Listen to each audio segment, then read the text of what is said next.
The following program is brought to you by Fanbags Cornhole, Chicago's official supplier of professional cornhole boards and bags. Choose from any of their officially licensed designs or have my boy Brian design a custom set using anything from a selfie to your company's logo. Visit www.fanbagscornhole.com and use the promo code BRAGS for 10% off your entire order. That's www.fanbagscornhole.com and use the promo code BRAGS for 10% off. Step up your game with Fanbags Cornhole.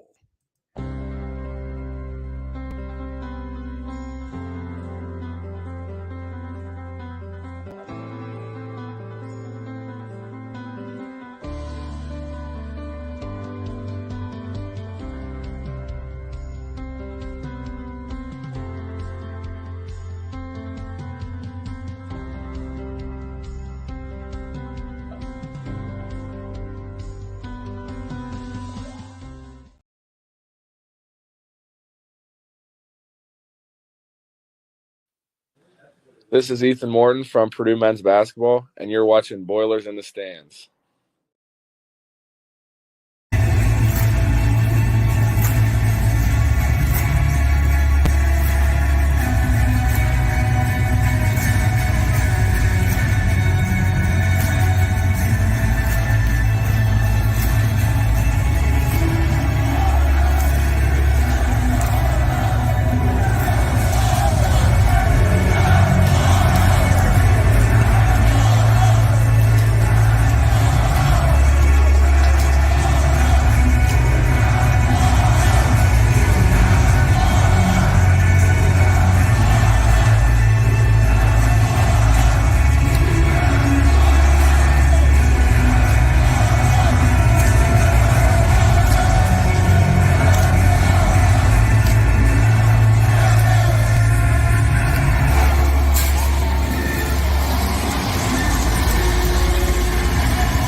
Welcome back, ladies and gentlemen. This is Brags in the Stands, and I am your host, Gregory Braggs Jr.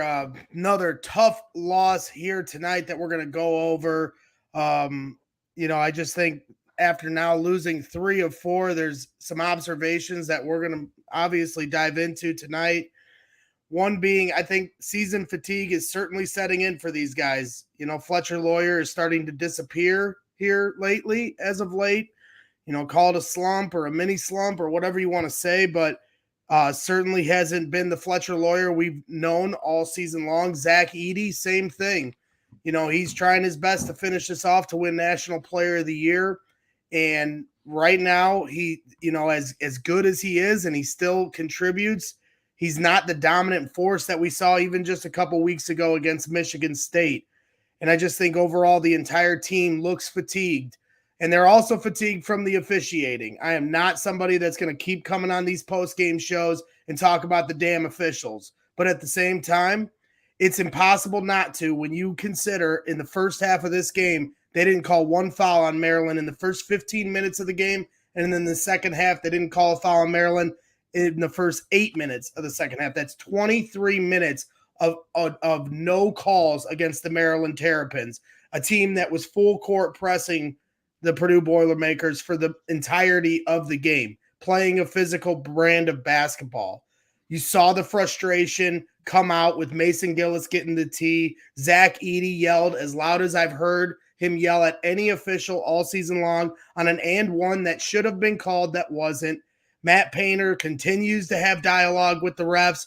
At some point, I've said it before on this show, and I know he's probably not going to do it. I personally would get thrown out of this kind of a game because it's just getting to a point where it's egregious, and you got to stand up for your guys. If he doesn't want to do it, that's his call. I trust his judgment as one of the best coaches in this country. I'm just telling you what I'd do because you got to draw your line in the sand when it comes to this stuff. And finally, my last point when it comes to this stuff, we saw this last year with the Purdue Boilermakers. The pressure is immense when you talk about being the top dog in the country or being the top dog in the Big Ten. Once again, Maryland's student section storms the court for taking down a top 5 ranked opponent for the first time, I think, since 2016. Go ahead, have your fun. Shout out to the Maryland crew for getting the players off the court safely so the fans can have their fun. Absolutely. Somebody else mentioned that in the comments. Got to give them credit there. But at the same time, when I'm talking about the pressure that the Purdue Boilermakers are under, you can see it's starting to get to them. You see the light at the end of the tunnel. There's 4 games left in the season. Now, all of a sudden, the Northwestern Wildcats of all teams are biting at your heels for a chance for them to win the Big Ten regular season championship. 4 games to go, 3 of which are at home, I believe. So it's gut check time for our Purdue Boilermakers, and we're going to find out exactly what they're made of. And you know what? At the end of the day, as tough as this is, and it's not fun when they lose games, we've been spoiled all season long. Now they've lost 3 of 4. It may not be the worst thing in the world for them because I'd rather them feel this adversity now than when it's win or go home time in March. And you're going to have to overcome this stuff eventually. You may never get the refs on your side. We can talk about it tonight because I think it's a part of the conversation of the game. But at the same time, they got to be tougher than them. It sucks to say because you wish the officials would just call the game straight up. But this is, it's just a gut check time for this team. And I know the fans are feeling it right now.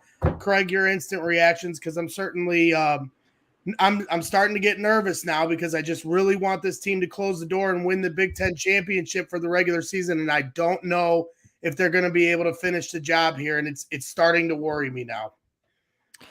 Well, I mean, understandably so. A lot's been made all year that this team is somehow different than last year's team. And at the end of the day, right now, we're following a pretty similar arc. I think the difference is there is not, the top of the Big Ten is just not what it was last year relative to the team that we had last year. So they're benefiting a little bit from that cushion of there just not being a lot of top tier teams in the Big Ten. And I understand why you're nervous, and I understand why any Purdue fan is nervous. And if you watch tonight where Maryland had some really athletic guards that basically just shut down some of our guards who aren't necessarily the most athletic dudes in the world, but are highly skilled. That brings back some things that we saw in some recent NCAA tournament games. You saw some guys attack us one-on-one. They ISO'd up Fletcher a bunch tonight. And that athleticism, guys that are super athletic and can just go one-on-one at you, broke them down time and time again. So I understand that. And I know we're not at the stats point in the game yet, but if we're going to go instant reactions, I always go to 2 things: free throws and rebounding. And I think this is the first game all year where we were at a deficit in both of those. And I never felt like we got in a fight on the boards. In the first half, I thought we matched physicality a little bit better, but I never felt like we got in the fight rebounding tonight. And we got beat by 13 in rebounding tonight. And I think we've got the biggest rebounding margin in the country on the year. And it didn't matter who it was. Zach got the ball ripped out of his hands 4 or 5 times tonight. It didn't matter what guy was going after the rebound. They just beat us up down low all night long. Yeah, it's, like I said, I completely agree with you. They got to take the fight to these guys, and I hate to start this show the way it is. I'm normally a very positive fan, and I can always find the silver lining, and I know Carl in the chat wants Kraig, Joe, and Aidan to pick up the slack after my start, but it's just become abundantly clear at this point. I mean, the Northwestern game, I thought they showed toughness for the majority of that game and then had a meltdown in the final 3.5 minutes. This was, I mean, with the exception of those first 3 minutes of the second half, for the most part, they were outplayed the entire game, which would be the first time that's happened all season. And that's a credit to them. And I can find silver linings, but I don't think we should start there. I mean, we will get to the silver linings, I'm sure, by the end of the show, because at the end of the day, this is therapy. That's why we're all here. We're going to talk about it and obviously give our, analyze it and talk about why it happened. But we can find our way to the positivity, but I just don't think it's appropriate to start there. Joe, your instant reaction when you watch that game. I know people are hoping for the positivity, but they might have to wait a few minutes. No, I got them. That's where I was going to start. Just kind of, I think, there's plenty to take from. There's plenty to be worried about. The Purdue is the past few games has not looked like that top tier team.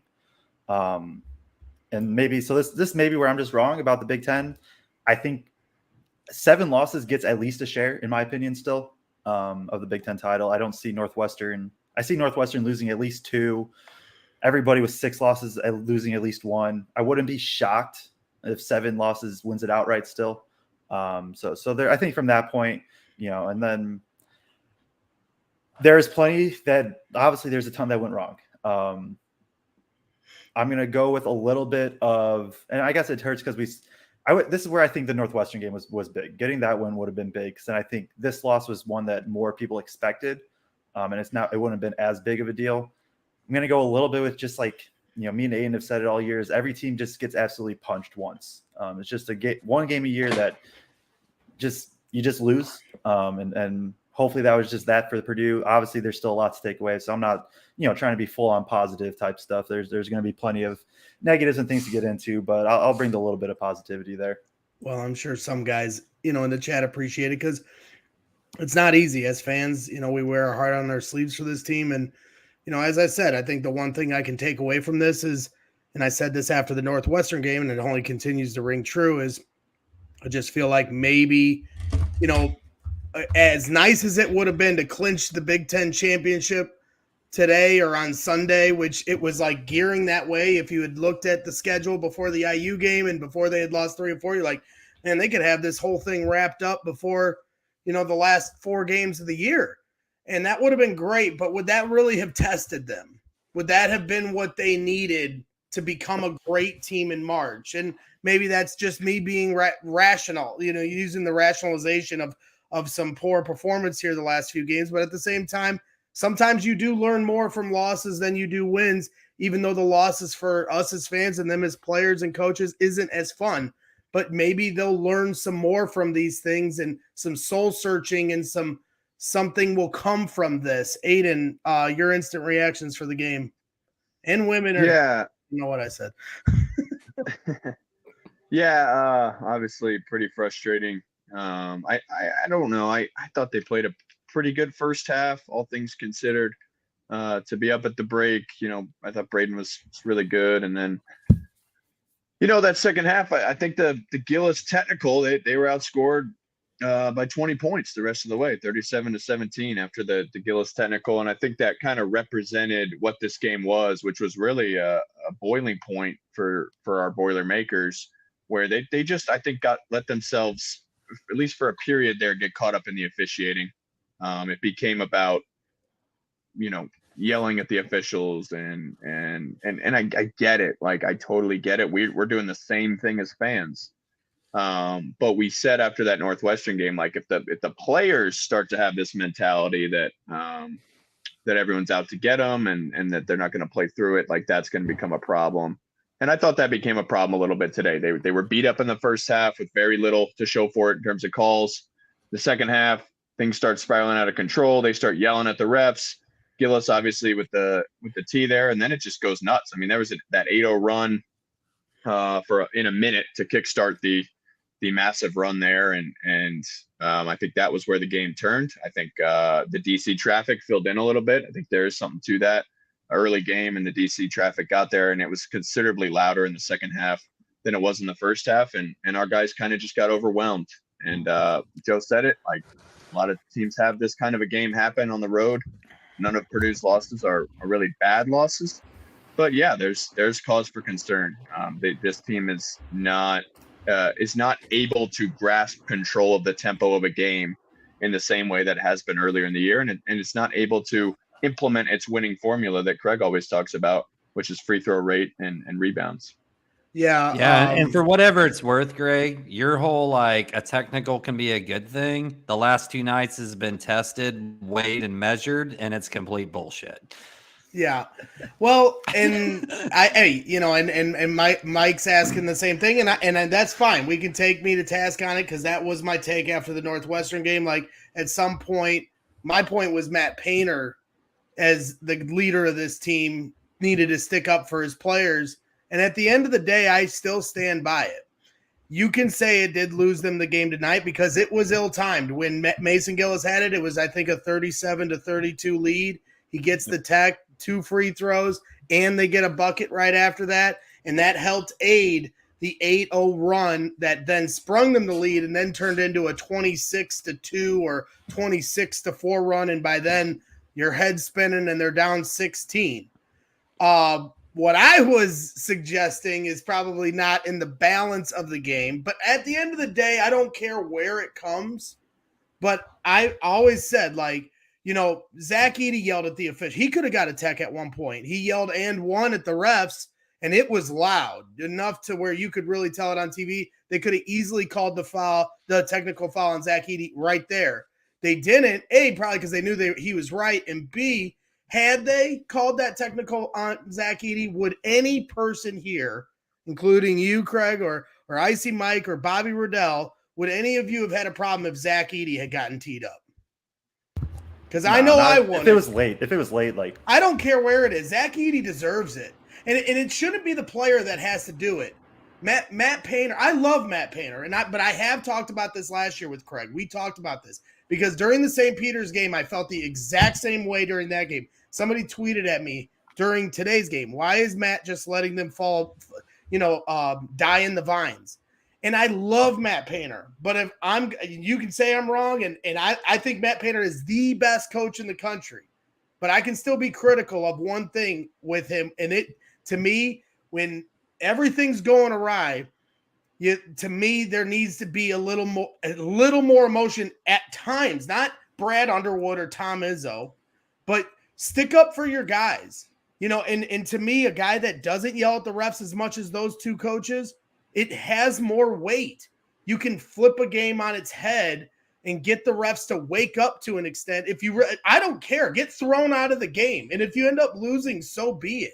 The result of the game is less important to me than the totality of what's going on this season. And this has been building all season long with the way they officiate Zach Edey, with the way they allow teams to maul Purdue. This has been going on for 2 years now, and it has to do with that little number right next to Purdue's name. And it creates these hostile environments at every time they go on the road where these other teams as the underdogs are just allowed to do whatever they want, St. Peter's included, and the refs get lost in the moment.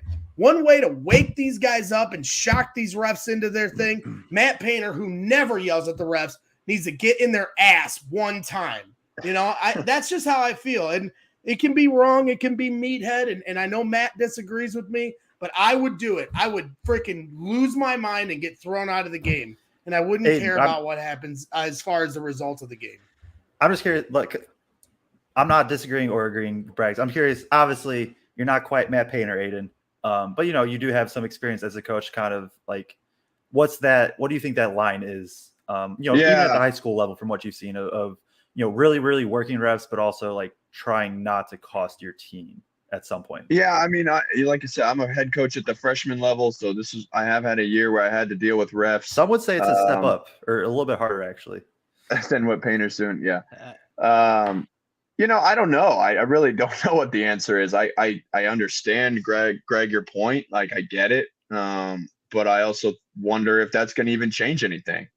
I just think, like, what evidence do we have that, I mean, it's not like he's just sitting there and not saying anything. I mean, you do see him, throw his hands, kind of, hey, what was that? What's going on there? And so I think it's a popular thing of like, yeah, he needs to show more emotion and fire. And I get that to some degree.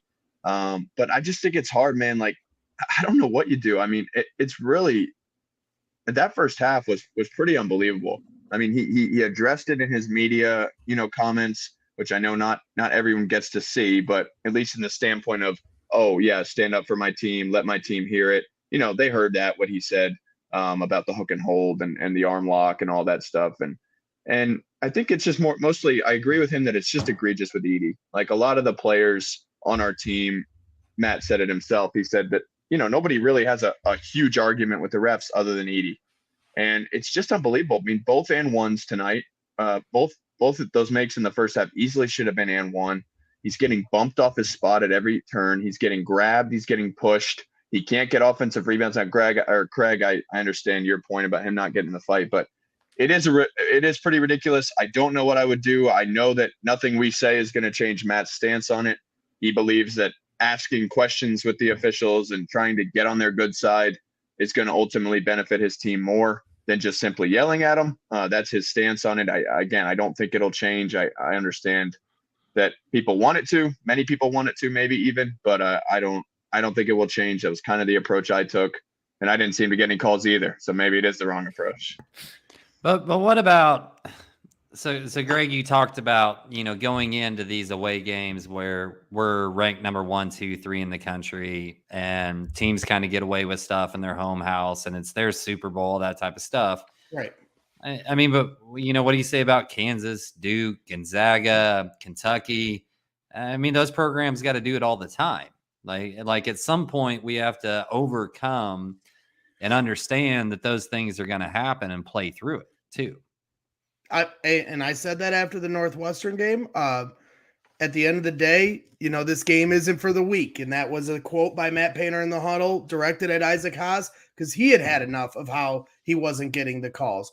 And I agree, but if it's so egregious, there's a point where you can't overcome it. I mean, all the different things that came out between the Northwestern game against Purdue and then last night against IU, you can't win the game when you allow Boo Buie to just push, Trey Galloway completely out of the picture to win the game. I mean, what do you do? I mean, send in the video and then the refs apologize 2 days later. That doesn't help you.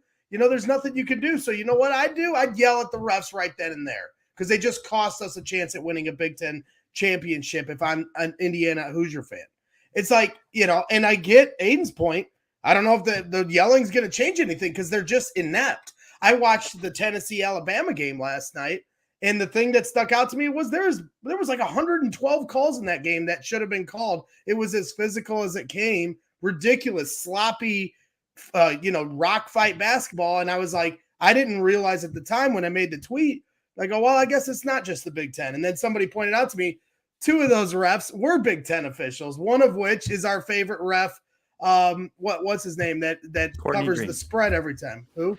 Courtney Green. Courtney Green was one of the 2 Big Ten officials that was reffing the Tennessee Alabama game. So I was like, surprise, surprise. And I hate even starting the show like this because, Zach Edey didn't play tough enough. Fletcher Lawyer didn't play tough enough. They cleaned up the turnovers after the first 5 minutes of the game. They're not shooting well. They're not making field goals. They're not doing much of anything right now. And I want to get into the X's and O's. I want to find out from Aiden and Joe what the team is doing wrong. But it's the elephant in the room, and it's impossible to not address it. And it's frustrating. And I don't want to do this after every show. I don't. But tonight, 15 minutes into the first half, not a single call called on Maryland.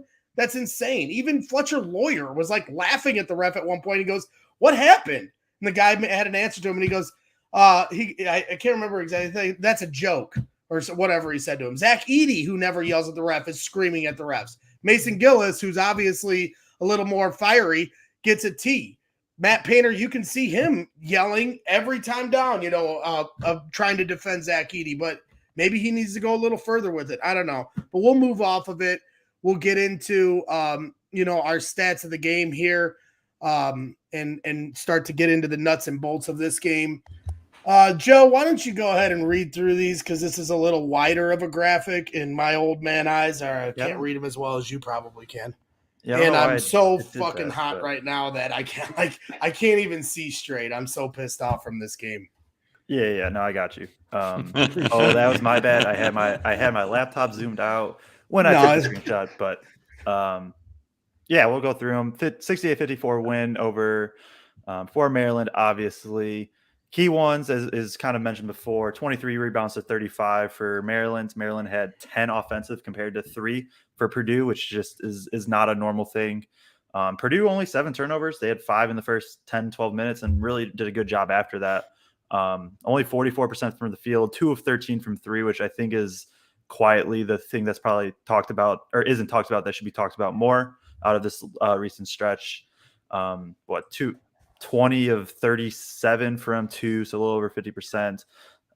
14 assists for Maryland compared to 11 for Purdue. Let's see what else. Second chance points 9-2. Points in the paint 38-30 for Maryland. Fast breaks 8-5. So just kind of a little bit better for everywhere for Maryland, honestly, except for the turnovers, I guess, is where Purdue had the slight edge. But I'll just jump into what stands out to me. 3-point shooting, like I said, I thought there were some good looks that again just didn't fall. It happened against Northwestern, happened against IU. Edie going 8 of 16. You kind of expect more efficiency. I thought he wasn't good. I didn't think he was terrible. 2 of 9 from Lawyer is also one that stands out. And then on a positive side, 18 points for Brayton, 8 of 12 from the field. That's a really good game from him. And something we want to touch on is why did they go away from the pick and roll? But I don't know. Do you got anything, Aidan? I mean, sorry, I was just going to say the thing that stands out to me is points in the paint. Outscored with points in the paint, 38-30. And I think they've been outscored in points in the paint like 4 straight games now, I think. Because they were outscored in points in the paint in the Iowa game that we won. And I'm pretty sure in the other games we have been as well because we keep talking about this. It's at least the last 3 games, if not the last 4 straight games, we're outscored in points in the paint. Yeah, maybe not IU just because Edie had like 35 or whatever, but yeah, that could be either way. Certainly the last 3. You're definitely right. Well, yeah, and it's gone from being such a dramatic advantage, where it's almost an absurd number how many more times we're getting to the line than teams and how much we're winning the rebounding war by, and then now to this. Well, one tweet by Bryce Haas on Twitter. He's a student manager at UMass who does some good work. Purdue leads the country in offensive rebounding, grabbing 39% of their own misses this season. Tonight against Maryland, Purdue only grabbed 11% of their missed shots. That's about half as much as their previous season low. So to me, that's the big number. They just didn't get on the boards, didn't get on the offensive boards. We've talked at length this season, Joe and Greg, about how at times Purdue's best offense is a missed shot, right? Getting the ball up, missing. I thought some of that is to do with how egregious some of the misses were. There were probably 4 or 5 really bad misses. I mean, Braden had the air ball that may or may have not gotten blocked. Ethan had the one where I don't even think he should have pulled that because there was still like 5 seconds left. Just total brick. So a couple bricks that probably sway that a little bit. But again, like that, we have to get offensive rebounds to succeed. That's been proven time and time again this season, or we have to do something that we haven't seen from this team yet. Because that was the winning formula, and the transition defense is poor. When you're getting giving up more defensive rebounds, here they go. And we saw that tonight again on the bad misses from 3. I mean, I would say half those 15 misses from 3 were bad long rebound misses that Maryland got and win. They went and they got dunks, they got layups, they got consistently created advantage situations. And our guys are not big enough positionally to be able to guard that. A lot of times the guy who's back for you is Braden Smith or David Jenkins or even Ethan Morton or Fletcher Lawyer, guys who are, fairly weak and pretty short. Are so we I thought that was a starting to big piece of see, this game. as crazy as this sounds, and I know we were kind of discussing it in the group chat a little bit, but are we starting to see the transition of Brandon Newman to play over Fletcher Lawyer? As crazy as that may seem because of the impact Fletcher Lawyer had, with this team, being the number 1 team in the country for the majority of this season. Brandon Newman is more physical defensively, can fight through screens better. As somebody points out in the chat, the pick and roll is killing us. Well, Brandon Newman's doing a pretty good job of blowing that up, and I understand Fletcher's probably a better offensive player and a better decision maker, but if you can't get stops, that makes it just as hard to stay on the floor if you can't make shots. So what's the balance there? Are we starting to see a little transition period there? I think. Go ahead, Joe. Whoever. All right. I think if this game was close, like if this game was close within the last 8 minutes, it would have been Newman over Lawyer for sure. I think Lawyer got some run just because you needed any hope of scoring. But no, Newman played great. Like he was the second best player today, maybe, probably right around there.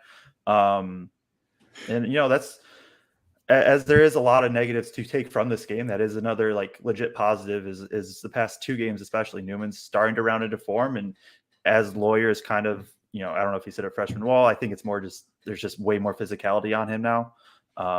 Newman's might have to play closer to 15, 20 minutes instead of 10, drop Lawyer down to 20, 25 minutes. So it's been big. I think it would be big going forward, especially, as you get to a team like Maryland, like, or somebody like that in the tourney where you need more wings. If Newman is good enough offensively, and this is where because I've been toying with it in my head, is like, can you go to a closing lineup of Newman, Morton, and then like Smith, Gillis, Edey? Can you trust that enough offensively for 2 guys, in Newman and Morton, who Newman, the ball sticks at times, doesn't always make the best decision. And then Morton's, the player that teams let shoot. Is that reliable? Because on the other end, like I think that's probably the best defensive perimeter duo that we could put out there. So very long-winded, but Mad says no, it's fine. And Mad says, asks in the chat, I need some Mad Mush to calm me down, boys. What's the code? And Carl McNulty got it. The code is BITS. Boilers in the stands. It's a coupon code. So we'll change the wording there for whatever reason they want to call it a coupon code, not a promo code. But regardless, the code is BITS for 15% off any order you get. And we'll do the ad read officially here in a little bit. But if you're going to order the pizza now, I'm an emotional eater too. I'd probably stuff a whole pizza right in my face right now. I'm so upset. But just one? As many as I can fit. And I got a big mouth. Bitcoin is Freedom actually joined us live on the show here today. So welcome, because he's been a loyal listener to us. I wanted to give him a shout out. Go ahead, Kraig. Yeah, I just, going through those stats, guys, the thing that jumps out to me is 2 games in a row now. We've been beat in all the things that you would call effort stats, whether that's offensive rebounding, getting the loose balls, whatever it is. It just feels like 2 games in a row, things that are just effort type plays, things that we won at earlier in this season, we're getting beat out on now. And to me, that's a little bit concerning to see that. With that said, and you guys mentioned Braden came to play today, and I thought Newman came to play. I guess the thing that I would contradict with you a little bit on, Joe, is, you said leaving Fletcher in there at the end of the game offensively. Newman was 2 of 4 from the floor and 1 of 2 at that point. Arguably, from a percentage standpoint, he was shooting as good as anybody out there not named Braden Smith. And he was clearly playing better defensively. And I realize that Fletch has hit some big shots down the stretch in games where maybe he hasn't gotten heated up earlier on. So I could understand that. That one thing that kind of shocks me a little bit is where is the Braden Smith, David Jenkins lineup gone? Like multiple times earlier in the year when we were facing in foul trouble. That was what hurt it in the first half. Right. But even down the stretch, like in the second half, I get that he gets 2 fouls early or whatever, but in the second half, when they really went on their run, multiple times earlier in the year when we were playing physical, athletic wings and guards that were defending us hard, we went to Smith and Jenkins together. And 2 games in a row now, I'm like, where's that? Why didn't we go back to that? Yeah, I think that's fair. I really love that lineup too. I think tonight one of the things we haven't really talked about. I just thought the press zone look just got us out of rhythm again. And I thought, not the press necessarily, although we've talked about it, it's slowing you down. You're getting into your stuff with like 20 seconds to go. And then that zone just, I mean, how many really great looks did we get tonight? You know, I don't think many. Now, I can't remember many. And even when Braden gets in that lane, like he's now gets swallowed up by 3 or 4 guys that are way bigger than him. And he did a great job playing off 2 tonight. You saw it from the jump, his first bucket. He gets to a jump stop. He's not jumping in the air. He gets shot fake, scores the basketball. But it's just weird because, like, you know, they're going on that run and then now you're inbounding it. You can't get into your stuff. You got 10 seconds. You know, I think. Well, and that's the one thing I wanted to ask you into that regard, not to cut you off, but Ethan Morton, they talked about it on the telecast. He's not helping Braden very much get this across the half court line. I mean, he's doing his job standing like the way they set it up, and he's on the sideline and they kind of move it back and forth between him and Braden, or they rotate it to the other side. But just sometimes he gets the ball, just take it across half court, quit going backwards with it. I feel like he's being way too deliberate in whatever his responsibility is in that, you know, to break that press. What is your, breakdown of that? Well, I think it's very effective when Braden's going up the middle of the floor, typically, especially if there's only one guy there. Now, he's gotten poked from behind a couple times. But, yeah, I do think there's a sort of feeling like, oh, we got to get the ball to Smith. We don't trust ourselves to dribble it across. From both Lawyer and at times Morton. Jenkins tonight, I thought he said, no, screw it. I'm driving up the sideline. I thought he got fouled. He throws it off the guy's leg or whatever. But yeah, I don't quite get that. I think there's probably a mandate from Coach Painter or whoever to say, hey, get the ball to Smith because he's our best ball handler. But maybe those guys are kind of taking that a little too literally and passing up opportunities. The zone really pushed us out of what we were doing, and I thought did a good job on Edie. I didn't think he got a lot of great looks. I really just don't think there were a ton of great looks tonight. I think they bothered us, obviously. So I don't know if there's any other stats of the game that we want to go to here.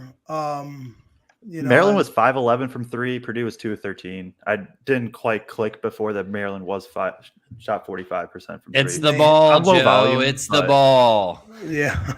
That's we played with the shitty Wilson ball tonight. Is this the ball that's going to be in the tournament? Yes, no, this is the ball. Evo. Evo? What? Okay. Oh, it's no, this is slightly Under Armour different. ball. This is Under Armour ball. No, there is no Under Armour ball. Under Armour has a contract with Wilson. Oh, really? Okay, well, then it's a Wilson ball. So which ball are we using for the damn tournament? I don't know, but Maryland banked in 2 threes Greg, there. So. That's true. Greg, text David, Greg, but I'm 95% sure the ball we played with. I'm 95% sure the ball we played with at Northwestern and Corey at Maryland Lesney is in the ball the chat that's going to be says in the Under tournament. Armour ball was used tonight 100%. I don't know. Evo NXT was what you used last year. All right, you figure it out. I'm gonna do our give our shout outs to our sponsors here while we figure that out, and then we move maybe to the chalkboard segment if Joe's got something cooked up there. If not, we can just listen to me curse everyone out some more. So as life changes, your insurance needs change. Shire Insurance in Crown Point, Indiana, representing auto owners insurance, has been helping clients with their changing insurance needs for over 25 years. As an independent agency, we love working with auto owners to provide excellent service to our clients. Buying your first home? Start with Shire. Expanding your business? Start with Shire. Your teenage driver passed the driving test and you're worried about the increased cost in auto insurance? Start with Shire. That first baby is on the way and you want to reassess your life insurance? Start with Shire. Whatever your insurance concern or need, we are ready to help make those things easier for you. Call 663-7274 or search online at www.shireinsurance.com and help get all your insurance needs tied up and cleaned up. You've dreamed about the perfect house, a place to call your own, and a place to not only stretch out, but to grow. Auto Owners protects your house because to you, it's home. That's simple human sense. Ask Shire Insurance Services, serving Indiana, Illinois, and Michigan, if auto owners make sense for you. Happy to help, man. I was just over there talking to myself anyway. There they are. Shire Insurance. Also want to give a shout out to our guys at Mad Mushroom. As we mentioned before, go ahead and use the coupon code at Mad Mushroom, code BITS for 15% off any order you make. The best cheese sticks in the game, the best pizza in the game. Head up to Mad Mushroom anywhere, any of their locations, and use the coupon code BITS, also known as Boilers in the Stands, for 15% off any order. Once again, use the promo code BITS to get over this terrible loss. Cheese sticks in my belly. All right. So, Joe, I don't know if you got anything. Hey, Dave, did you see the text from Dave? He said didn't. tonight was the Wilson Evo ball, which is the same ball that's going to be used in the tournament. And we've played with that ball at Northwestern, at Maryland, and against Davidson. So look up those 3-point not a great resume percentages. there. Yeah, not a great People resume. like, it's not just a Purdue thing though. It's like Right. like, teams just don't like the ball at all. And there's going to be some that's just play. It's a ball, but also like when you are that good, you notice the minute details of different things like that. So Corey Lesney says, I was wrong. I'll admit it. I have this problem when I do CHGO Bears. I tend to only believe my sources from the chat, which has gotten me in trouble when we had a trade deadline breaking news show, and I broke that David Montgomery was traded when that was a lie. Yeah. I remember that. That was really funny for me looking from the outside, Greg. Yeah, it was really funny for everyone except for me. But, it was funny for me too. So, Joe, what do you got for us here tonight? I'm sure you got something locked up in the chamber as far as what you want to break down on the chalkboard, as some in the chat like to bust our balls, the dry erase board, if we're being technical. So why don't you throw us what you got, and then maybe I'll throw you a curveball and request something. But we'll see how that goes. I don't know if we'll see how I do with that. But yeah, no, I do have something. Something I noticed a little bit today was that, so you have, let me make sure that my camera's right. It is, we're good. Okay. So normally Purdue, they have their normal pick and roll, just something like this, where Edie comes, sets the screen, Smith comes off to the right, and then, Edie rolls this way. But what they did, I think they did it twice, maybe 3 times, was they flipped, Edie flipped this screen. I'm trying to get this out of like the reflection is what I'm doing with moving it. It's fine. We can see it just fine. All right. Even with the reflection. Instead of setting this coming up inside the screen this way to allow Smith to go to his right, he's flipped it a couple times. And so now he sets it this way. And Smith comes off. And then this is where the snake part comes in. So Smith is then snaking it. So he's basically just coming right under the screen and coming way out here. And so as that's happening, right, you have Smith here, Edie's here, and his guy, as Smith is coming through, he's kind of taking Edie's guy with him. So today that was Reese, right? So now instead of having Reese just in his drop coverage back here, Reese is now up here because he really has to take the ball because Smith really, really engages him as he snakes the screen. And so what's that allowed is twice, Reese has to stay up here. You have, Smith's defender up here that's trying to get back, and Edie dives then. And so now he has this guy that he's kind of sealed, things like that. You have your normal like lift here on this side. He's usually rotating over on the top.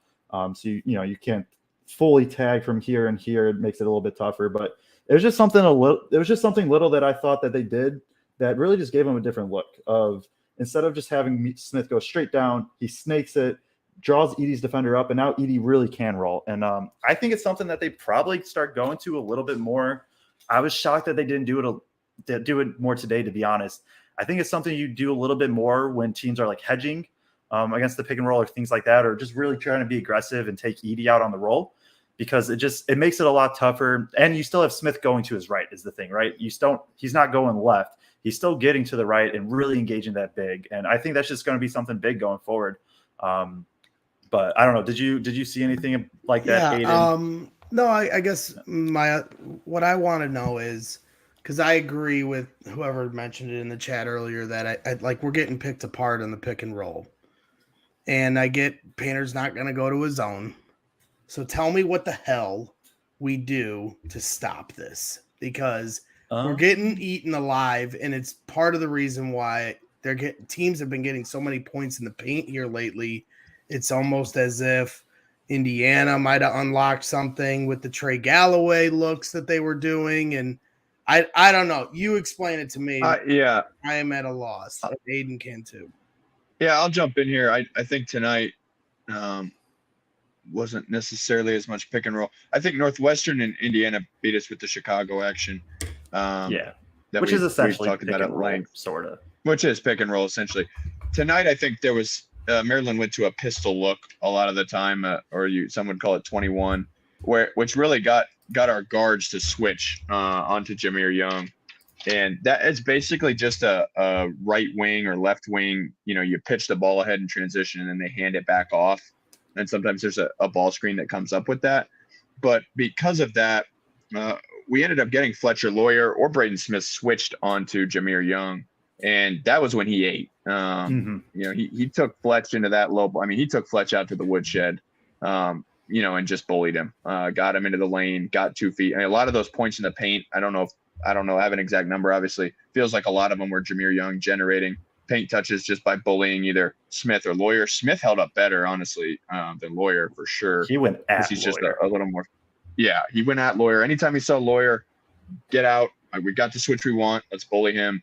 Let's get downhill. I think, Joe, to your point about the snaking, I think that may have been a targeted adjustment with Maryland zone too, just to kind of exploit the space, open up the space in the middle of the zone. But yeah, I think the pistol action, NBA people would call it 21, college would call it pistol. Were you going to draw the pistol up here, Joe, for us? I don't have Joe can draw it up. Just that little handoff on the right wing. Yeah, I think that often you got to correct people. It's one that I'm not as familiar. I know what you're talking about. It's what Rutgers ran with Mulcahy to get the game winner, Spencer. And so all it is just kind of like this. Generally, it's somewhat in transition. He has the ball here. Oops, that should be a dotted line, I believe. I'm still trying to figure out all the little things, but it's a pass here, and then he comes and follows. And so it either could be like a handoff here to get action. Maryland loves doing like their pin down Chicago. So, sometimes it's a handoff and he goes in here. Sometimes it's this, and then he comes and sets the screen here. He could get into Chicago. Sometimes it might just be, instead of all this, it's just, he kind of flares out here, maybe gets the ball, and then gets like a real pick and roll and gets downhill. Is that it right in? Yeah, I think a lot of times it's guard to guard and it's further out on the wing a little more. Yeah, you're right. Just in early offense, it's just kind of early offense. That's why NBA people love it so much, because it's really easy to do and you can get a superstar switched onto someone who's not that good. Tonight, the version of that was Jameer Young getting switched onto Fletch. And like we said, he really went at him. It felt like it was suicide to have Fletch out there instead of Newman at times tonight, at least for me. Just because if he's not making shots, what's he doing? I hate to say that, but. And this, I think you're spot on there without a doubt. And then there's two other aspects I just want to touch on. One, there's just, I don't know if I'm going to have to go back, or when I thread it for tomorrow, and I'll maybe have a better understanding. Like, I don't know if the backside help is bad on the rolls, because Reese got a couple drop offs. I don't know, because Edie has to step up and help onto Young. And I don't know if it's Edie not getting back quick enough. I don't know if it's the backside help. Yeah, I wanted to talk about that. Actually, my dad mentioned before we get into that, because I feel like that'll be a different discussion. The last little thing I have on this is like, it's something I've really thought about. I think it was yesterday, as I was kind of writing an article, and I think I want to talk about this. It'll probably be more of an off-season thing, but like, it's how do you balance? And this is more just a rhetorical question than one that I think we have to answer. Like, how do you balance sticking with your process over results? Painter, I'm the same way, like how I think basketball should be is like, you want to be process based. If you can generate open threes from a good shooter every time, you do it, whether he makes or misses, right? On the other end, for Purdue, we're going to have these teams take floaters and mid-range. But what happens like when your process is condensed to a 3-minute span in the second half, and again, for the Northwestern game, it's Northwestern's coming back and they're just hitting every mid-range shot. Like, how do you adjust your process? Do you go away from it because you're like, all right, we have to adjust for these 3 minutes? Do you keep trusting it? And I think that's a little bit of it too, is like, Young was great. He hits a couple tough ones. I think they had, 2, 3, 4 really kind of just tough ones off the pick and roll. That's like, do you try to adjust and change up your defense, or do you stick with your process because it's gotten you here? And so I think that's just an interesting topic also to just think about as we kind of talk about specifically stuff like that. But even when we talk about scheme, right, and we can go through all that schematic stuff as much as we want. And there seems to be this popular thing amongst Purdue fans to take pride in the fact that we don't need NBA guys. And what that really means is we don't need super athletic guys. We need guys who have skill. And we have a ton of guys out there at the guards who have a ton of skill. But when you have those guys schematically, and in terms of what you were saying, kind of like form to function on defense, like you have to functionally play that defense almost perfect to stop those guys that are uber athletic. And when you don't, and Fletcher Lawyer gets ISO'd on Young with no help, then it's just a matter of athleticism versus athleticism. And we've seen this in previous years too. So like we can take pride in that we got skill guys that aren't made sometimes the most athletic guys in the world, and we still win a bunch of games. But there's something also to be said. Purdue fans like to hammer on, you don't have to have those guys. Well, there's something to be said for the fact of those guys that can just go at you one-on-one and break you down. And when you look at the NCAA tournament, a lot of times those are the guys that win out in the end because everybody's playing for their life because it's a one game, it's a one game thing. You win or go home. And I think that takes us right into that Joe's last point, which is if you're gonna let him go one-on-one and your strategy is just to double the post, Edey just has to have a better feel for when to do that. I think he gets caught in the middle ground. I think he goes sometimes where he doesn't have to. I think the tag support tonight was pretty bad, helping the helper, right? A pretty basic concept. Where you see Jameer Young backing down Fletch, you go, okay, he's going to score on him. What do? You try to go double the post, right? Now Julian Reese is open. So who's going to help the helper and go crash down on Reese and take him away? I just think Edey, and it's my dad saying it here, like Purdue's rule is to double the post. And that includes a Jameer Young post up. Any 1 through 5. You have to double the post. That's Matt Painter's rule. I don't think Edey has the best feel for it because I think he gets caught in the middle ground. I don't think he commits all the way.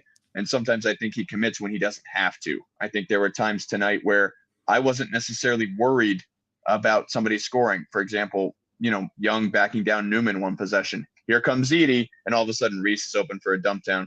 So like, it's Painter's rule. Like it goes back to what we're talking about. These are your rules, and you believe internally that ultimately, if you execute on those rules for the majority of or the entirety of the game, you'll end up winning. That hasn't happened the last 2 games, certainly. I've seen. By the way, we need to get Kevin on the show the next time we have Raphael on, because I want to hear some back and forth of your dad and Raphael going and having. And I've seen Kevin comment at us before, and I never put 2 and 2 together that you two are related. Yeah, so, there aren't a lot of Kunst out there. Yeah. There aren't a lot of Kunst out there. Oh man, what a night! Hey, we're if it was easy, anyone would do it. And that's what the Big Ten is. It's not going to be easy. We're going to get through this. Sunday against Ohio State now is a huge game, and they won it. Barely won that game. I mean, if you remember, they should have lost, and they kind of stole it with a trap at the end, and then Fletcher Lawyer hits a big shot, and they take one on the road. Now since then, since that game, I don't think Ohio State's won a game. So they beat Iowa once. One win since that game.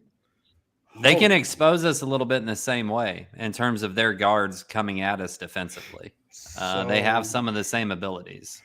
So that's going to be, I mean, that's the thing that frustrates me, that they couldn't get a win in one of these last 2, especially with Northwestern taking down IU. So I felt like IU was really gearing towards stealing this Big Ten championship regular season. And even to an extent, TJD is certainly nipping at the heels of Zach Edey. I know some people don't want to believe it, but if they had, or even still find a way to win the Big Ten over Purdue, or even split the Big Ten, you're going to hear clamoring that TJD should get it over Zach Edey. And some may not want to accept it, but he's playing out of his mind. Even in the loss at Northwestern, he was amazing in that game.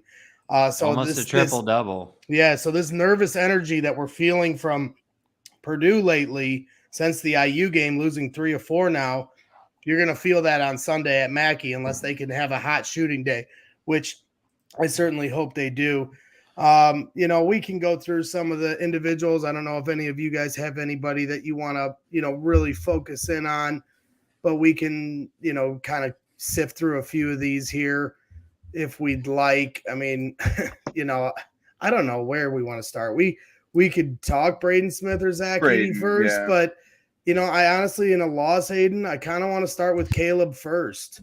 I'm looking at this stat line, and it's a bunch of goose eggs all the way across. 0 points, 0-1 from the field, no free throws, 1 rebound, 0 assists, no fouls, and that's a good 0, but the rest of the zeros are bad zeros. Only 1 turnover, only 14 minutes of play. What happened to Caleb first? I don't know what happened. It was weird that Gillis got way more minutes. Actually, Gillis only played 18 minutes. They ran Edey and TKR at one point. Yeah, they did. They went to Edey and TKR where it felt like the game was just spiraling out of control. I don't know. I've been a huge Caleb first proponent because I think if you are going to have Fletch in for Newman, it goes to the counterpoint of what Joe said earlier. I think you got to have First in for Gillis defensively. Like, unfortunately, First is subpar to Gillis on the offensive end, and Lawyer is obviously subpar to Newman on the defensive end. So, I think that's sort of interesting. Maybe we'll see more TKR, as Carl McNulty says in the chat. Maybe we'll see more of him next to Edey. That felt a little desperate tonight. At first, Brian doesn't think First is playing well on defense. I don't know. It really felt like we hardly saw any of him. I think he takes probably the second most punishment behind Edey. It feels like he just gets hacked a lot of times on that what could be loose ball fouls. But again, you got to play through that. You got to be tougher. And yeah, Greg, I don't know really. He was just MIA tonight.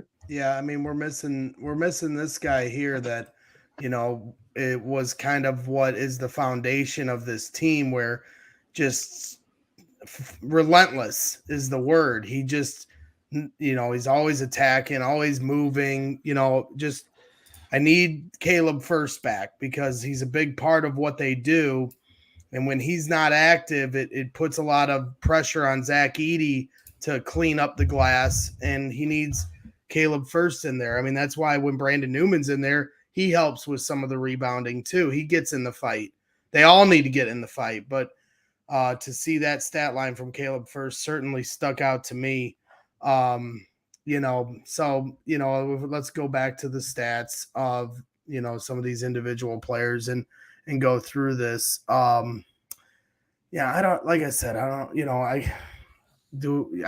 you guys want to go with this, it's like we can go, let's go with Braden Smith. We did one negative. We'll do one positive here. And Braden Smith, I thought for a majority of this game was an animal. I loved the way he approached tonight's game. He had the one bad turnover in the first half behind the back to TKR in the paint in traffic. No way TKR is going to come up with that clean. Of course, it's a turnover. The 5th of the game goes the other way. They get an and one. It was just a, kind of a trickle down effect. But then after that, as Kraig pointed out, they didn't have many turnovers after the rest of the game after that turnover, including Braden Smith, who had 18 points on 8 of 12 shooting, 1 of 3 from 3, only 1 of 2 from only 2 free throws on the day, 3 rebounds, 3 assists, 2 fouls, 2 turnovers, only 2 turnovers for a guy that has the ball as much as he does, and led the team with 34 minutes of play. Kraig, your thoughts on Braden Smith's night? I mean, Braden was great. And, you heard Bardo multiple times say, just let Smith eat. Like, just put him in pick and roll and let him eat. And I know Painter hates to just go pick and roll, high ball screen, and just let that run. He wants to run his system offense. And we brought this up after the Northwestern game too. But, man, some of you go back to that Marquette win. You go back to Gonzaga. You go back to West Virginia. a lot of those games, it was just high doses of Braden Smith and high ball screen pick and roll action. And he was eating in the first half off that. And he had a little bit tougher time in the second half. They did a really good job of swarming him at times defensively, I thought, and kind of disrupting him. And maybe, Braden seems to be a guy that when he gets confident, he's going to shoot confidently and he's going to seek his shot. And when he airballed that 3, in my mind, I immediately thought, I hope that doesn't disrupt him. And it took a good 5-6 minutes before he took a shot again. And man, he's got to shoot through that. And he had a huge game tonight. 18 for him is huge. But he could have maybe had 25 or 30 tonight, the way he was eating in that game. And he just needed to keep attacking. I wanted to go back to a previous point you brought up first. But man, our 4 was just kind of absent tonight all around, whether that was Gillis or First. And from a rebounding standpoint, so much action is provided at Edey on those rebounds, which he still usually finishes with a double-double. Didn't get there tonight, but there's so much attention paid to Edey on rebounding that our 4 men have to win that battle against whoever they're attacking the rebounding boards against. And it didn't happen tonight, and it didn't happen in Northwestern either. Yeah, and quick point here, Greg, real quick. They ran 53 ahead. pick and rolls tonight, according to Synergy. I don't know if that's That 100% many? accurate. That's Wow. yeah, it's kind of crazy. That seems too high, but that's what It didn't Synergy feel has like right that. now, so. No, it didn't. But I don't know. Well, I wonder ahead, if Greg. some of that was after whatever the system offense was supposed to run, and then they Just went to evolve that into a ball screen. Yeah. late in the shot clock instead of when they go to that late and Braden doesn't have time to make decisions down there necessarily and kick, get that hockey assist type of thing. I don't think it's as effective if you just go to it right away, Well, let me No, ask I you agree. guys this. I mean, with what we're seeing now pretty consistently with teams just pressing full court, and not everybody's going to press as good as Iowa. And there was a long discussion after the Iowa game, like not everyone can do this, but at the same time, you can do a soft full court press where you don't have to be the experts that Iowa is at it. And you're still going to affect the shot clock, which gives Purdue, cuts about 10, 12 seconds off the shot clock before Purdue's able to start setting up whatever they're trying to run. So many times I saw them cross half court, finally get it across, and then they turn around to see what the play is.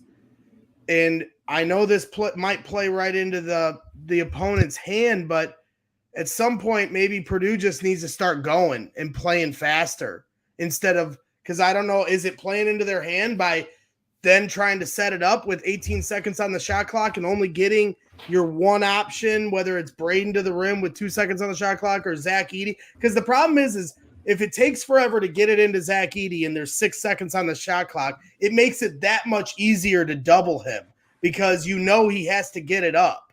He can't just kick. It's less of a chance for him to kick out. So now I almost just feel like if they're going to press like this, then just unleash Braden and have him attack the rim relentlessly, and maybe we'll have 38 turnovers by the end of the game. I don't know. Or drop 98 points. I don't know. It's tough because it's like, well, you saw it a little bit in the Iowa game too. Smith went before all the not all the few turnovers happened. Like Smith scored 2 straight points or 2 straight buckets off of it. He got a couple of good looks, and he was gassed. He was absolutely gassed. Asked for to sub about 14-minute mark in the second half. And so it's a tough. I don't know the answer. I have no clue.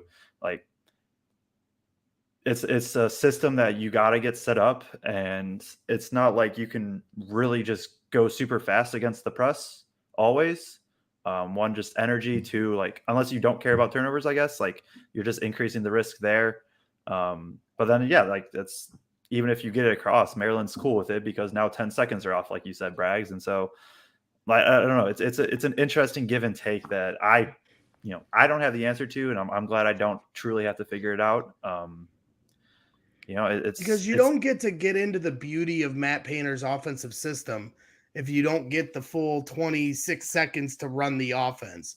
It just then limits you to the first action. I mean, with Painter's system, there's just so many different wrinkles into even one play that they run that kind of is the counter moves. But when you're up against the shot clock, 5, 4, 3, you can't do the counter. That's just how I feel. What are your thoughts, Aidan? I agree. I'll say that I think that changes a little bit against zone, right? Like there's going to be simpler stuff against zone. They did run a couple. I thought they did a nice job of running their man stuff against zone a little bit tonight, like running those horn sets with a little shuffle cut over the top and then looking inside to Edie. I did think they did a nice job of that. But yeah, I don't know. Like we saw it against Iowa for a 7-minute stretch there. It looked awesome, but we couldn't get a stop and Braden was gassed. I think Purdue has to control the tempo of the game. I do believe that. And so to that point, I think I understand where Painter is coming from. But in order to do that, you have to maintain your nearly 40% offensive rebound rate. You have to not turn the ball over and you have to get to the line because all those things slow the game down, and so if you're not doing those things and you're right, like you said, you're taking the time down, you're getting into late clock offense. There's no Jaden Ivey here to bail you out late clock. Who's going to do that? Braden is often the guy with the ball in his hands and he never wants to shoot it because he doesn't feel like he can get the shot off late in the clock. Jenkins has been the guy late in the clock, honestly. So like, it's a slippery slope. I get both sides of it. I think they're trying to play the percentages and I think they have a winning formula. It's just in the losses, they haven't executed it. Some piece of it has been off, whether it's the rebounding war, the free throws, the turnovers against IU and Northwestern. Like those are the things. And Corey says no one's driving to the hoop. Yeah, it's hard to do that against the zone. I mean, unless you're saying right away off the press. But it's a slippery slope. Right. And Connor said it, and I pulled it up earlier to a certain point. Yeah. They just got to start making threes. Yeah. What is this game? But Northwestern's a different game. I'm sorry. Fletcher attacked the rim a few times and appeared to be fouled several times. Yeah. Several times in a row and got no call. Well, yeah. You shy away from that when you have a bad miss and you don't get rewarded with a foul call. And Fletcher's really our only guy that does that. Morton's not going to do it. Smith does it off a pick and roll when like he can lose the defender in the mix of that, but he's not going to just attack a guy one-on-one. And I mean, I guess Fletcher's doing it off a curl too, but you know what I'm saying? Like Braden's only going to do it when he already has an advantage where he has an open spot to go. Yes. So Fletcher's really the only guy that's going to attack a guy to draw those fouls on drive. Most of our fouls come off of rebounds when we're putting back up, misses off of offensive rebounds or Zach. Those are most of our fouls by and large that we draw. But at the same time, when we look at that, whether we're talking about Fletcher, talking about Braden, and you talking about like late shot clock. No, I remember now. I was just talking for a second because I was trying to remember the point I wanted to make, Greg. I want to talk about your point about speed. I like it. Okay? That's the Michael Scott technique. Just start a sentence and don't know how you're going to finish it. I wanted to talk all the time. I wanted to talk to your point about speed. We attacked the press much faster tonight in the first half than we had the last few games. Like I made a note to myself of like, okay, they'd listen to what, Painter on the radio show says. I tell those guys, don't grab the ball and not make action forward. Be going forward. It's fine to pass it back to Braden, but you need to get 3 or 4 steps forward first. So when Braden catches the ball, he's also 3 or 4 steps further forward. But you want to get it back to the middle of the floor, and that's all good. And we went faster in that first half, and I don't think we had a single turnover against that backcourt press, did we tonight? No. I don't think we had a single one max, but yeah, no. I thought we did a decent job. But I think to your point, Braggs, if we go fast and try to attack like that, you're doing 2 things. One, you're going to tire out Zach. And for what everybody said about Zach's fitness and everything else, I felt like he's looked tired the last 3 games. Yep. At times. Well, and they took him out a few times just to try right. to get through Yep. the press easier. And whether that's the toll of the season or teams playing us that want to speed us up, whatever it is, I think he's looked a little bit that way at times recently. So when you go fast, you risk that even more of getting him tired quicker. And what you really want is to get him set in a half court. And when you go fast, a large percentage of the time, Zach's not going to be in position to get an offensive rebound, which we know is our second best offense, is for him to be in position to do that. So before we bring on our guest, who I'm going to yell at, because that's just what I want to use Isaiah for, is to scream. You can't yell at Isaiah just because he's cannot yell at Isaiah just because he's a ref. He's our punching. That's what he's there for, right? He is our punching bag. But before I do, I just want to say, the pictures provided here tonight, when we pull up a few of these, are from ISC Purdue, Indiana sports coverage. They do a great job, covering Purdue basketball, and Indiana sports coverage covers all sports across the Indiana state. But at ISC Purdue, at ISC_PU, follow them on Twitter. And these are where all these images that we use for some of these are found. Brandon Newman with a big block here and showing a lot of effort here these last two games. But I also wanted to point out this stat. Purdue has lost back-to-back games, both versus unranked opponents. They are the fifth team in the last 20 seasons to lose back-to-back games versus unranked opponents while being ranked third or better. 3 of the previous 4 teams didn't make it out of the first round in the NCAA tournament. But the one of the 4 teams, because Purdue's now the 5th, one of the 4 teams made it all the way to the Final Four, and that team was out of the Big Ten, the 2013-2014 Wisconsin Badgers. So if you give me a 25% chance of the Purdue making the Final Four, I'm happy. Yeah, at first that stat was like, uh-oh. Then you look at it and you're like, oh, a Big Ten team made it to the Final Four out of that. I don't know. I think it has a lot to. Somebody even said one of the first comments was not a coincidence. The only team was a Big Ten team. Big Ten refs swallow their whistle. March Madness refs will call a cleaner game. That was Ben Albers on Twitter.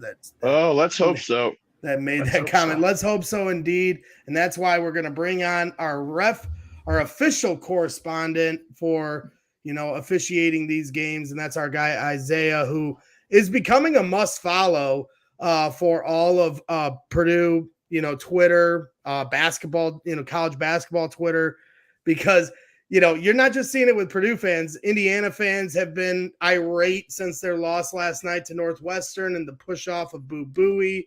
They're shooting off the smoke before the final shot's taken off by Hood Schifino. They're doing all this craziness. So it's not just Purdue fans crying about the Big Ten officiating. It's all across the Big Ten.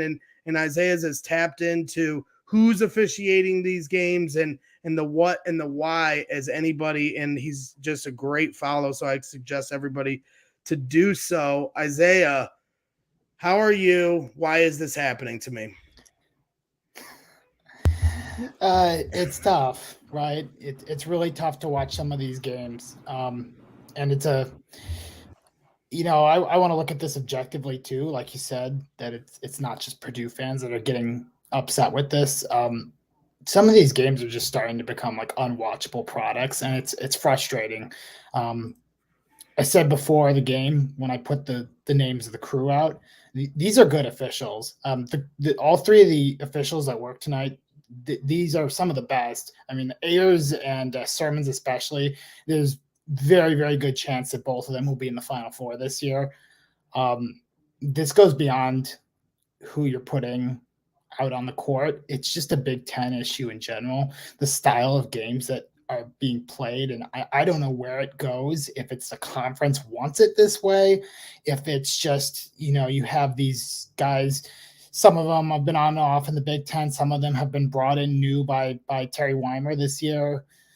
If they're trying to adapt, but it's a systematic problem. And we're starting to see it, because some of the stuff, it's like take Purdue out of it, watch that Indiana Northwestern game, go back earlier this season, watch the Indiana Iowa game. It's just unwatchable. And it's an unfortunate thing for some of these officials who are really good. Yeah, absolutely. As I was trying to type your name in there, it's so like specifically in this game, in the first half, 15 minutes before Maryland's called for a foul. In the second half, it took 8 minutes before Maryland was called for a foul. 23 total minutes there where Maryland's not called for anything, and they're full court pressing, playing a very physical brand of basketball. And then in the first half, they didn't call a foul on them for the first 15 minutes. And then in the final 5 minutes, while there were some fouls called on Maryland, that's where I thought they got away with the most stuff on some of the fouls that were not called, just egregious stuff. What was your observations to the lack of calls, especially in those first 15 minutes? Were they sending Matt Painter a message after he had called them out through the media during the week leading up to this game? Yeah, I mean, I can't comment on that, right? We can all have our guesses, right? I'm never going to say that an official is purposefully throwing how they call the game. Like I said, I have a lot of respect for the three guys who officiated this game, so I can't say that. I was trying to watch, when I look for calls and calls I don't like, I look for positioning first. That's usually the number one reason you get a call wrong is you're out of position. And I was just struggling tonight to find a reason. I didn't see guys out of position. I didn't see things like that. I really just think that we're going back to a problem with the Big Ten where these officials are coming in and they just don't know what to do with this brand of basketball because it's just not good. And you're seeing some of the stuff when you lose a game, don't parse 50-50 calls, right? It's not worth it. But you're seeing stuff that they have to be called. You're seeing guys getting, bludgeoned on shots in the post and push-offs and on rebounds. These are things that get guys hurt, and they have to be called. And I'm at a loss. I really am. I just don't know why we're struggling so much. Yeah, it's and it's frustrating because you see Mason Gillis get T, and we've kind of been anticipating this here on the show, talking about it. I thought maybe Matt Painter was going to be due for one here soon because I know that's what I would do. I'd probably, I don't want to say what I would do because I would be very upset. But Mason Gillis is the one that gets teed up on that play. He pokes the ball loose, and it almost like at first it looks clean, it looks like a foul, looks like a good call. Then somebody put on Twitter where they slowed it down where it looked like they took Mason Gillis's hand and kind of created the contact by their own flailing, and then Mason with both reacts, arms. Right, he grabs it with both arms and pulls it into his head. So, I mean, what was your observations of that? And can you blame like how do you view Mason getting the tech there? What point do players or even coaches lose the whole bite your lip mentality? I think what you saw basically, and I tweeted this, is that somebody was going to get a technical. And I said it earlier in the game. I said somebody's going to get a technical. Maybe somebody's going to get ejected. Maybe somebody's going to get hurt, but something is going to happen. When you're officiating a game, it starts the moment that buzzer goes or that tip-off goes, everything you do works towards the next minute, and it keeps building and it keeps building. And so every time, you miss something, your credibility gets hurt. The players start doubting you more, et cetera, et cetera. And the game starts getting out of hand, and you really, really have to work to get it back under your control. And so what you saw tonight was as they struggled and they weren't calling fouls evenly on both ends of the court, and they weren't calling some of the really physical stuff, you saw the Purdue players, they were getting angrier and angrier and more frustrated, and it just keeps boiling and it keeps boiling. And eventually it hit a point there at that rebound where Mason goes, you know what, I'm sick of this. And he waves off the official. Now, you wave off the official, you're going to get a technical. It doesn't matter if you miss a call. It doesn't matter what it is. You wave off the official, you're getting a technical. So, Yeah. It's just a consequence of that. And I see in the chat here from Jack Scandalis. Hopefully I'm not butchering that, Jack. But he says, does Purdue still win regardless of the fouls? On its surface, no. You look at the stat line, of course not. They got smoked. But momentum is everything in sports. Any sport, especially in basketball. And it was 37-29. Then when Mason got the technical foul, it was 37-32. Now they shoot 2 shots and they get ball. And the whole game flips on its head from that point on. When it was 37-29, Maryland called a timeout because Purdue was imposing their will. Purdue had control of that game. Now, yeah, Purdue could not weather the storm. They couldn't fight back at the end. And we are not going to be the excuse-making machine here at Boilers in the Stands, but it is unavoidable to not talk about this here this week. It isn't just the Purdue games. It's every Big Ten game being played right now. If you follow the fan bases or media outlets covering these teams across the Big Ten, this is a problem conference-wide. And it's going to be on full display in the Big Ten tournament. I saw somebody say on Twitter, tongue-in-cheek, Purdue should just not go to the Big Ten tournament. Say, screw you guys. If this is how you want to do it, we'll forfeit our one game, and then you can lose all that money from Purdue not being there, being the primetime event that they are when every school in the country is storming the court when they beat them, and every school in the conference when they beat them. So, yeah, I understand what you're saying, Jack. Like, I don't think they would have won regardless either. I'm not arguing with you there when you look at it on its surface, but that's easy to say. But momentum is what changed this game, and the calls were a big part of that. It was literally the keystone moment was the technical foul, and maybe I had it coming because I've been talking all this crap on this show about somebody getting attacked. I meant Matt Painter get attacked, but of course – I thought it was because they didn't show on screen initially who got it, and then it was Mason. I would have preferred Matt to get it because I think it holds more weight when somebody that doesn't go at them like that would pick one up. But, it's just unfortunate. So, I don't know, Isaiah. It's like, what other observations did you have? It's just a frustrating thing. Like Aidan said, as much as I want Painter to go crazy, and maybe it is a silly take, Carl, but, are they just incapable? Like, because I saw you tweeting about this yesterday that there's somebody overseeing the Big Ten officiating, but it's going to take time to clean this up. Yeah. And I tried to give context on this. So for people who don't know, we have a new supervisor, coordinator of officials for the Big Ten this year, Terry Weimer. He's a former official too that worked Big Ten games. He was really, really good. I always enjoyed when he did games. He replaced somebody who is not particularly liked with a decent amount of people who follow officiating. And basically the way I tried to explain it was, imagine you're Purdue football after Darrell Hazel, right? You are in this hole that has been dug for years, and we got out of it quicker. But imagine what most people have to do when they're in that hole, right? It takes time. You can't just build a new house from scratch in a day. And that's what he's facing right now. I mean, he's facing a officiating program in general from the Big Ten that was neglected, that was not run like some of the other conferences run theirs. And you saw talent-wise the amount of veteran officials, some of these guys whose names you're always going to hear in the Final Four, right? Like your John Higginses, guys like that. They wouldn't do Big Ten games.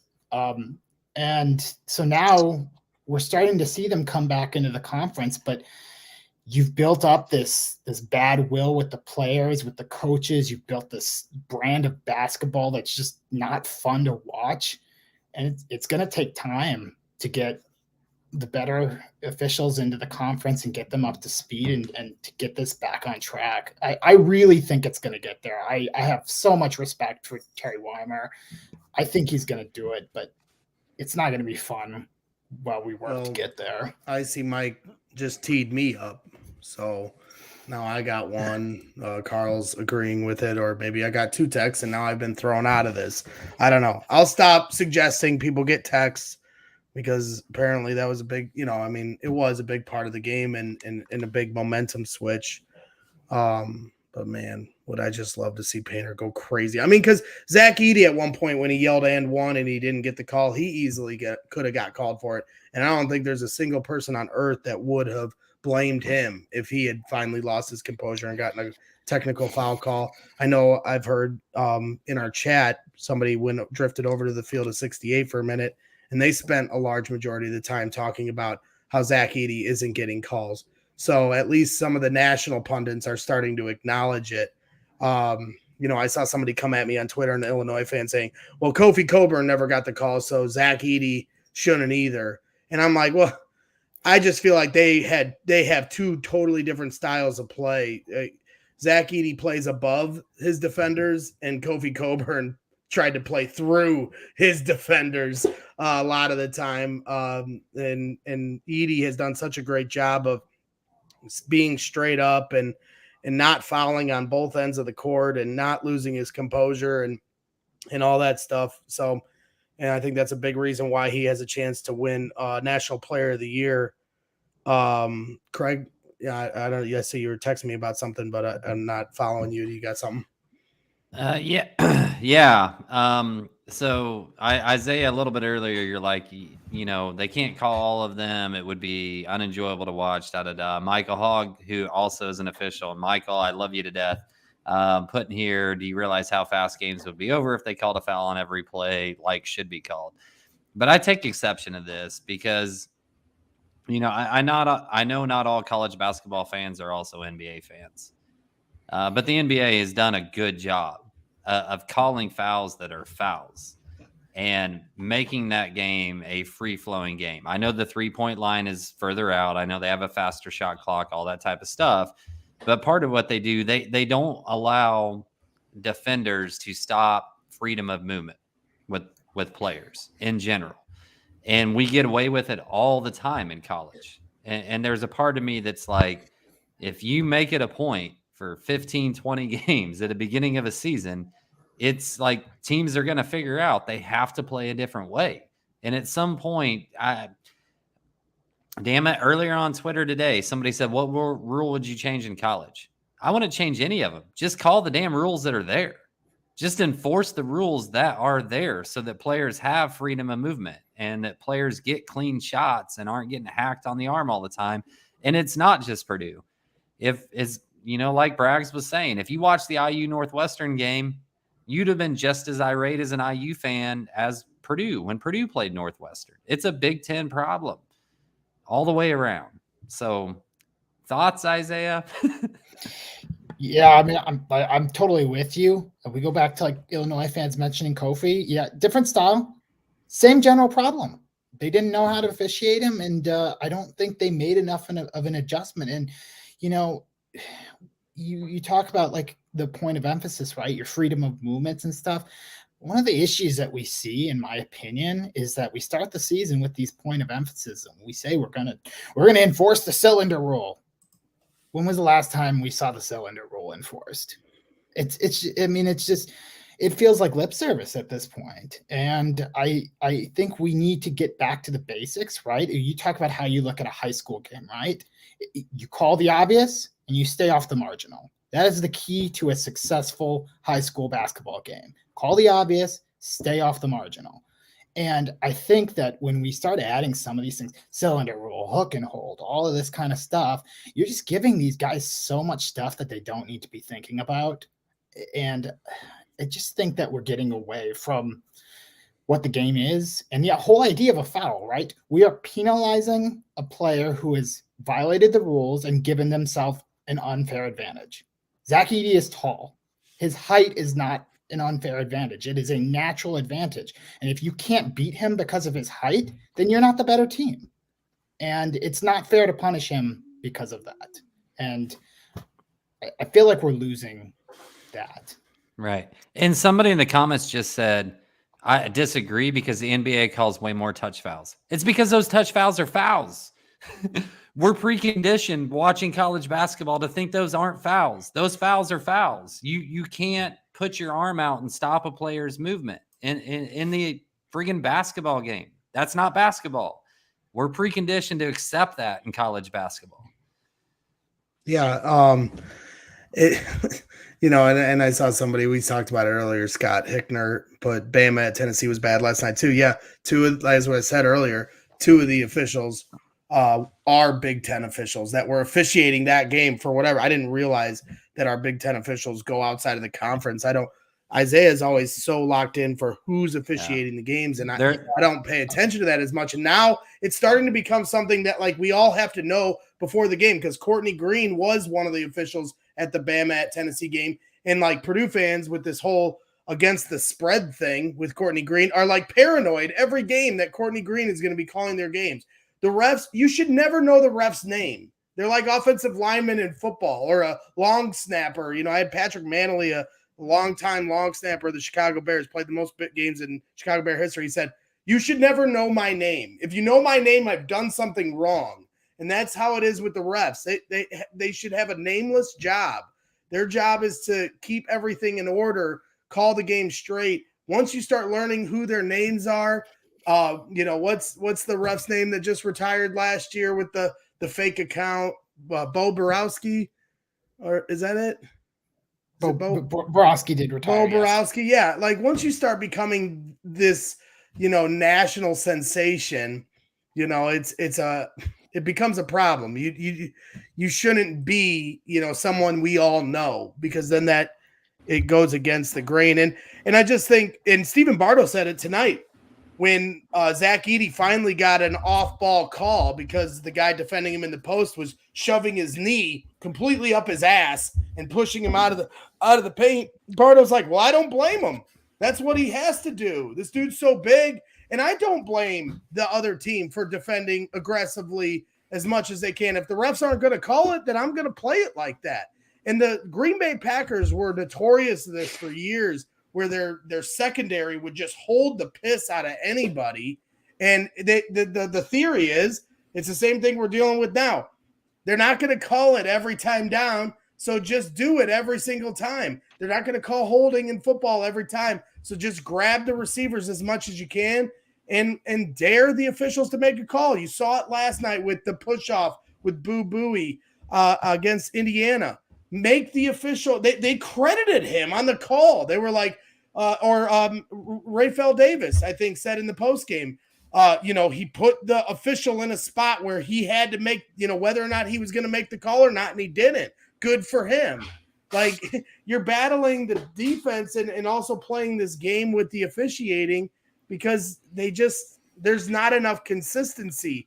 So, it frustrates me that now in back-to-back shows this has been a focus, but it's also the elephant in the room that's unavoidable. This is what Boiler fans are talking about, so we're going to talk about it here. We can do the whole we're above it and stick our nose up in the air kind of thing, and maybe we should just stop talking about it here going forward. I don't know. I can't imagine it getting more egregious than it has the last two games, but I better knock on wood when I say that, because I didn't think it could get worse than the Northwestern game. And it wasn't much better, if not was worse tonight. I can't. It's frustrating, and I don't want to talk about this. I love what we've been talking about for the majority of these post-game shows with breaking down the X's and O's, win or lose, fucking all this. And I just don't want to focus on this, but it's kind of where we're at. We're talking about the damn basketballs and the officials more than we're talking about the individual play and the stats and the X's and O's, which we're going to try to get back to. But Isaiah, I wanted to bring you on so I could, beat you up a little bit. You're our new punching bag. You're also a great follow on Twitter. As I mentioned to people before, you can follow him at Walker141. He is officially our ref correspondent here on Boilers in the Stands. Kraig, really looking out with a great addition here to what we're doing on this team. So hopefully we don't need you for too much, and we'll still bring you on just as a nod to what you do, because I think you're a great follow, but hopefully we don't have to bring you on for more of these types of things. Yeah. But when we do, I'm just going to beat you up because it makes me feel better. Yeah, one of these times we're gonna have to bring him on after a win, just so Yeah. he gets to feel the glory Yeah, of being on the show after a win. I guess just to give you a nod, but it does feel good to yell at you, Isaiah. Makes me feel better. It's nothing I haven't experienced before the game. So anybody who's experienced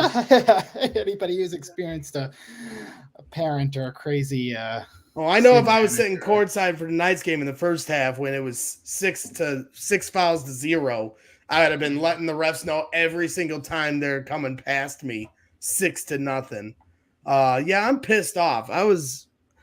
I'm definitely pissed off today. So it is what it is. I wear my heart on my sleeve for my teams, and Purdue has just been so much fun to watch the last 2 years, and they've fallen short of so many of their goals, and it's frustrating because I think they're worthy of being champions in a lot of different ways, regular season, tournament, or otherwise in March. So I just want to see them come through in the clutch because I know all you Boiler fans deserve it. And I feel like they're close, but we're just going to have to wait and see if they can slay the dragon. Isaiah, we're going to cut you loose. You're not allowed. Isaiah's not allowed to experience joy. He signed up to be a ref. That's true, Icy Mike. But we're going to cut you loose, Isaiah, because we're going to close this show down. But thank you for coming on, as always, on short notice. Of course. Thanks, guys. Boiler up. All right. Boiler Thanks, up. Isaiah. Yep. That is Isaiah Walker. Follow him at Walker141 on Twitter. Becoming a must follow on Boilermakers basketball Twitter. Doing a great job trying to explain some things that we're all losing our minds about. So, I think that's about it here for tonight. I don't know. I don't need last word. I've had enough words. I'm going crazy. My head's spinning. You guys, anybody got anything else to say before I thank our sponsors and close this thing down? Joe, give us some joy, Joe. Give us some joy. All right, I can do that. This is, a Purdue team that is, I'm trying to pull up the exact stats now, and nothing is loading. There we go. 23-4, 12-4 in the Big Ten, like 1 game lead in the loss column over second place. In a conference this year that, like I said at the top, like Northwestern has 5 tough games. I wouldn't be shocked if they lose 3 of them. I expect them to lose 2. So even then, like Purdue could lose 2 more and still, I think, win it outright. Have honestly what's turned into pretty much the ultimate get right game Sunday, home against Ohio State. Ohio State's just not there. I've been kind of glancing at the Ohio State game going on right now. Their defense is just not there. So it's a chance to get right. There was some good things. Newman's resurgence is good. It's something that will, I think, be really important come tournament time. If he can keep that up, get to 15, 20 minutes. Smith had a really good game. You're hoping that Edey can get back to the absolute, dominant self. Even then he was still, he was fine. And I think, there's plenty of reachable things that like can happen. And then this team's back to where they were before. So, and then also just really quick, I know a lot of people commenting like, the refs, you still lose the game, no matter what the refs did. And I don't think any of us are saying like the refs flat out lost the game. I don't think we're saying like, oh, the refs were the reason and Purdue played fine. I think it's like we wanted to talk about the refs, but also acknowledge like, hey, Purdue did not play well today. But 4 games left, 3 of them at home, 1 of them on road at Wisconsin, which is a tough environment, but a team that I'm pretty confident is a bottom 4 or 5 team in the conference. So, a legit chance to go 4-0, 3-1, and then, get back on track heading into the tourney time. Well, let's hope so. I see some people skating out of here, getting to bed. Please hit that like button. I haven't been doing a great job here these last couple shows to remind people. We've been down on our likes. Like we were doing good at it to start. And I need everybody. There's literally 76 people still in the YouTube chat. Every single one of you hit a like button because I am furious. And if you don't, I'm just going to keep smashing this table to pieces. I'm so upset right now. Did you just break your table in half? I'm about to. The helmet mask came off, but I'm just gonna try to hold my composure. I can't handle this. I can't believe as the lead they had in this conference, and now the freaking Northwestern Wildcats are nipping at our heels. It's probably better than them than IU, because if IU had won that game last night, coming back down 21, I mean, I would be even worse right now because they're as hot as anybody, even after that loss. And we got to play them a week from now in Mackey. Luckily, when you talk about fatigue, Purdue plays Ohio State on Sunday. So, a little bit of a quick turnaround there. But then they get the entire week off to get ready for the Indiana Hoosiers at Mackey Arena on Saturday of next week. So that will give them time to kind of get fresh and clear their mind. And let's hope they're doing that off a win against the Ohio State Buckeyes. But yeah, I am just in a bad spot here today. So anybody else got any final thoughts before we close this down? Aidan says no, he's got to get to bed. I'm just going to say about Northwestern, I know they're one game behind. Their schedule is home against Iowa, at Illinois, at Maryland, home against Penn State, at Rutgers to finish this season. Right. And I was talking to Mark Carmen, who came on after the Northwestern game, who's on the radio call for the Northwestern Wildcats. And Chris Collins said after the game, we're in the tournament. So now we're just trying to get some wins. And while I agree with him, it was a bold statement because, yes, they're in the tournament. They have 10 wins. But at the same time, and I don't think it'll happen, but it's not out of the realm of possibility that they literally lose their last 5 games of the year. And if they don't beat Iowa at home on Sunday, then all of a sudden things get interesting where they play Illinois and some tougher teams on the road there, like Joe just said, and it could get interesting for them. So I don't know if I would have said that if I was Chris Collins, but he's welcome to say whatever the hell he wants. Kraig, anything else before we close it out? I know it's late. Where my only final thought is, what the hell, Michael? Where's the love for Aidan, Joe, and I? It's just Braggs. I'm a little bit confused by that. I was getting beat up in the last chat. So, yeah. The Northwestern game, I was getting beat up. Icy Mike was making fun of my attire, so I brought the heat. I mean, look at this. Look at these threads here, Mike. Got the wet hoop or whatever. I don't know what to say. Yeah, so I had to bring the heat after my 3/4 zip up. I don't really have a lot outside of that, other than I still think Joe has the longest hallway in the history of apartments. And like Aidan's over there making like he's looking like a 5-year-old getting ready to go to bed. I think he's ready to sign off. You just yawned too, though, Kraig. You just let out a big come on now. Too. Come on, Kraig. Yeah. I think we're ready for we're ready for the quick version of the Midwestern goodbye and sign off. Yeah, buddy. Midwestern goodbye. And that in Joe's house is called a shotgun house. The kitchen's there and then the living room's here. Yeah, they call it those long houses that you see in cities. It's called a shotgun house. They're called shotgun houses. Look it up. I've never heard of this. That's because you could shoot. You could take a shotgun and shoot it straight through the entire house. That's why they call it a shotgun house. I gotcha. Carl McNulty says the Chesterton goodbye. I'm from Crown Point, Indiana. Thank you very much. The region goodbye. Yeah, I'm telling you, look it up. The shotgun house. Your Honor, which is on Showtime, they explained that in their first season, called shotgun houses. Look it up, Sydney. But thank you for everybody for tuning in once again. Please hit the like button, subscribe. We're almost to 900 subscribers. We're trying to get to 1,000 subscribers before the end of the season. So make your mom and your dad and your sister, who doesn't care about the show, subscribe to our show anyway, just to help us out. Because it's just going to feed the algorithm beast and send us to people who haven't found us yet. And we would sincerely appreciate that. We will be back at it for the Ohio State post-game show as soon as we all get to our stations, because we'll all be at the game. But I also want to give a shout out to all our sponsors one last time. Fan Bags, Fan Bags Cornhole, sorry, I'm trying to get this stuff down so I can see it. Yeah. The official supplier of professional cornhole boards and bags. Please visit www.fanbagscornhole.com and use the promo code BRAGS for 10% off. And then also our guys at Shire Insurance. They've been partners with auto insurance, and they take care of all your insurance needs. Visit www.shireinsurance.com and call 219-663-7274. And my guy Troy will be right there on the other side of that line, ready to help you out. So visit shireinsurance.com. And then also Mad Mushroom. Make sure you get your cheese sticks and pizza.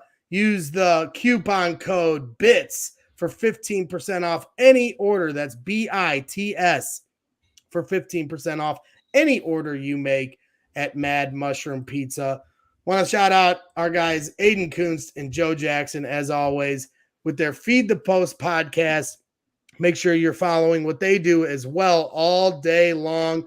They do great work. All the X's and O's breakdown that you're hearing tonight, they go in depth with their own podcast. They talk about other teams around the Big Ten. You can follow both of them on Twitter at Joe Jackson at Joe_Jackson 2210, and then Aidan Kunst at Aidan Kunst. He kept it simple, unlike Joe. No, I'm kidding, Joe. Try finding a name with Joe Jackson on Twitter. A lot of Joe Jacksons out there. Are we doing a Boiler Diehard shout out or not? And also, I'm next bringing it around the horn for my guy Kraig, our beautiful baby boy here, Kraig. Make sure you follow Kraig at Kraig Bowers 34, and he is the founder of the Boiler Diehards Facebook group. As I put him solo shot here. They have over 10,000 Boiler diehards within that Facebook group, talking sports of everything Boiler related and getting after our guy Tom Brew as he puts his articles in there today.